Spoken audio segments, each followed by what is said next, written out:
Assalamualaikum warahmatullahi wabarakatuh. Halo semuanya, perkenalkan saya Azhara Aulia Ramawati dengan NIM F131240012. Saya mahasiswi program studi psikologi Universitas Semarang. Pada kesempatan kali ini saya akan memenuhi tugas ujian akhir semester mata kuliah psikologi urban yang diampu oleh Ibu Kimi Katkar, SPC MPC. Tujuan dari pembuatan konten ini adalah untuk memberikan edukasi mengenai stres kehidupan perkotaan atau urban stress. Mulai dari fenomenanya, penjelasan psikologis, dampaknya terhadap masyarakat urban, serta solusi yang dapat dilakukan untuk menjaga kesehatan mental di tengah kehidupan kota yang penuh tantangan ini. Melalui konten yang berjudul Hidup di Kota Bahagia atau Tertekan, memahami urban stress dalam kehidupan perkotaan. Kita akan memahami mengapa kehidupan di perkotaan ini identik dengan kemajuan dan berbagai kemudahan justru malah menjadi sumber tekanan psikologis bagi orang banyak.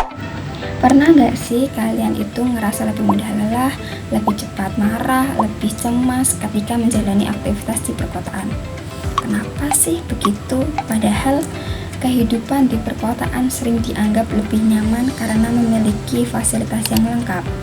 Peluang kerja juga lebih besar, akses pendidikan juga lebih baik. Tapi kenapa sih dibalik semua kemudahan tersebut, ternyata kehidupan di perkotaan juga menyimpan berbagai tekanan yang dapat mempengaruhi kesehatan mental seseorang. Menurut penelitian Al-Lahyari dalam jurnalnya yang berjudul Street and Stress tahun 2023, lingkungan perkotaan seperti jalanan yang padat, kebisingan, dan kualitas lingkungan dapat meningkatkan tingkat stres masyarakat.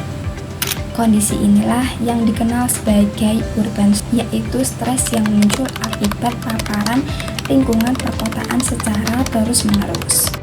Nah, lalu kenapa sih kehidupan perkotaan ini malah membuat kita jauh lebih mudah stres? Itu ada juga beberapa penyebab utamanya, seperti yang pertama, adanya kepadatan penduduk. Kenapa sih kok kepadatan penduduk ini bisa menyebabkan kita gampang stres? Karena semakin padat suatu kota, semakin tinggi pula tingkat interaksi dan persaingan antar individu. Ruang pribadi mereka menjadi semakin sempit atau terbatas, sehingga seseorang lebih mudah merasa tidak nyaman dan kelelahan secara mental. Lalu yang kedua ini ada kemacetan lalu lintas. Kemacetan lalu lintas ini membuat perjalanan juga menjadi lebih lambat, lebih lama, menimbulkan rasa frustasi juga karena bisa kayak memicu kecemasan karena takut terlambat, bahkan juga memicu emosi negatif. Nah, yang ketiga ini ada kebisingan. Suara kendaraan, klakson, proyek pembangunan yang terjadi di keramaian itu kan akan berjalan setiap hari. Nah, itu membuat otak itu sulit mendapatkan waktu yang benar-benar beristirahat. Lalu yang keempat, adanya polusi udara. Polusi udara ini selain berdampak pada kesehatan fisik, polusi juga berkaitan dengan meningkatkannya risiko gangguan psikologis seperti kecemasan dan depresi. Lalu yang kelima ada tekanan ekonomi dan pekerjaan. Tekanan ini membuat biaya hidup di perkotaan itu cenderung tinggi. Banyak orang harus bekerja keras untuk memenuhi kebutuhan hidup, sehingga tekanan psikologis juga meningkat karena adanya tekanan biaya tersebut. Lalu yang keenam ini ada minimnya ruang terbuka hijau. Lingkungan yang dipenuhi gedung dan jalan raya membuat masyarakat kehilangan tempat untuk bersantai dan memulihkan kondisi mental mereka sendiri. Nah, yang ketujuh ada hubungan sosial yang semakin individualistis. Walaupun tinggal di lingkungan yang padat, tidak sedikit masyarakat yang justru merasa kesepian karena kurangnya interaksi sosial yang bermakna. Dari berbagai kondisi tersebut dapat kita lihat bahwa kehidupan perkotaan menghadirkan banyak banget tekanan yang dialami setiap hari. Nah, mengapa sih kondisi tersebut dapat menyebabkan stres? Menurut teori dari Lazarus dan Kaufman di bukunya, yaitu buku Stress, Appraisal, dan Coping tahun 1984, Stres muncul ketika seseorang menilai bahwa tuntutan dari lingkungan lebih besar daripada kemampuan yang dimilikinya sendiri untuk mengatasi tuntutan tersebut. Artinya, seseorang sebenarnya tidak otomatis mengalami stres karena hanya tinggal di kota aja. Namun, karena kemacetan, kebisingan, pekerjaan, dan biaya hidup ataupun tekanan sosial yang terjadi secara terus-menerus dan bersamaan, otak akan menilai bahwa situasi tersebut merupakan ancaman. Sebagai respon, tubuh akan mengaktifkan sistem stres dan melepaskan hormon yang bernama kortisol dan adrenalin. Dalam jangka pendek, respon ini akan membantu seseorang menghadapi tantangan itu. Tapi kalau terjadi terus-menerus tanpa adanya istirahat yang cukup, itu tubuh akan mengalami kelelahan. Akibatnya nanti seseorang menjadi mudah marah, sulit berkonsentrasi, sulit tidur, mengalami kecemasan, lalu juga kehilangan motivasi atau bahkan beresiko mengalami depresi atau burnout. Urban stress ini tidak hanya memengaruhi individu tetapi juga masyarakat secara keseluruhan. Jadi ada juga dampaknya itu seperti meningkatkan kecemasan, meningkatnya depresi, lalu juga ada mudah tersinggung, mudah emosi, menjadi tidak stabil emosinya, produktivitas menurun, belajar juga menurun, kualitas tidur juga menjadi buruk, meningkatkan resiko penyakit fisik seperti hipertensi dan penyakit jantung. Hubungan sosial juga semakin renggang karena setiap orang sibuk itu pastinya memiliki tekanan hidup masing-masing. Lalu juga ada menurunnya kualitas hidup masyarakat perkotaan.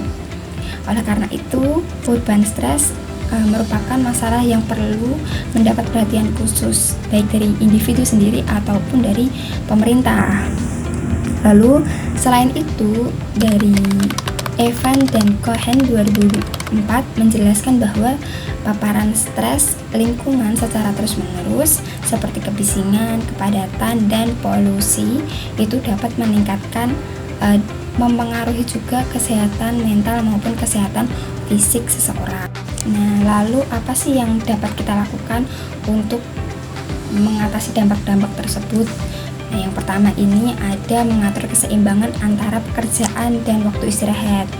Juga rutin berolahraga, meluangkan waktu untuk mengunjungi taman atau ruang terbuka hijau untuk healing mental kita.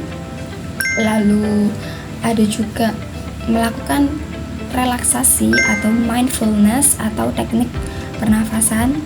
Lalu juga ada menjaga hubungan baik dengan keluarga dan teman, membatasi penggunaan media sosial apabila justru menambah tekanan, serta tidak ragu untuk mencari bantuan profesional apabila stres sudah mengganggu aktivitas sehari-hari. Selain itu, pemerintah juga memiliki peran penting seperti menyediakan lebih banyak ruang terbuka hijau, memperbaiki sistem transportasi umum, mengurangi polusi dan kebisingan, serta meningkatkan layanan kesehatan mental bagi masyarakat. Setelah mengetahui berbagai penyebab urban stress, mari kita bertanya pada diri kita sendiri, apakah selama ini kita benar-benar menikmati kehidupan di kota atau justru kita tanpa sadar hidup dalam tekanan setiap hari. Kesuksesan, pekerjaan, dan pencapaian memanglah penting, namun kesehatan mental juga merupakan bagian yang tidak boleh diabaikan. Mari kita mulai memberi waktu untuk diri kita sendiri, untuk beristirahat ketika lelah, tidak memaksakan, lalu menjaga hubungan baik dengan orang-orang terdekat, tidak ragu untuk mencari pertolongan ketika merasa kewalahan. Karena kota yang maju bukan hanya memiliki gedung yang tinggi, tetapi juga masyarakat yang sehat secara fisik dan mentalnya. Demikian penjelasan mengenai hidup di kota bahagia atau tertekan, memahami urban stress dalam kehidupan perkotaan. Semoga konten ini menambah wawasan kita untuk pentingnya menjaga kesehatan mental di tengah kehidupan perkotaan yang penuh tantangan ini. Mohon maaf bila ada salah kata dalam pengucapan. Terima kasih atas perhatiannya. Wassalamualaikum warahmatullahi wabarakatuh.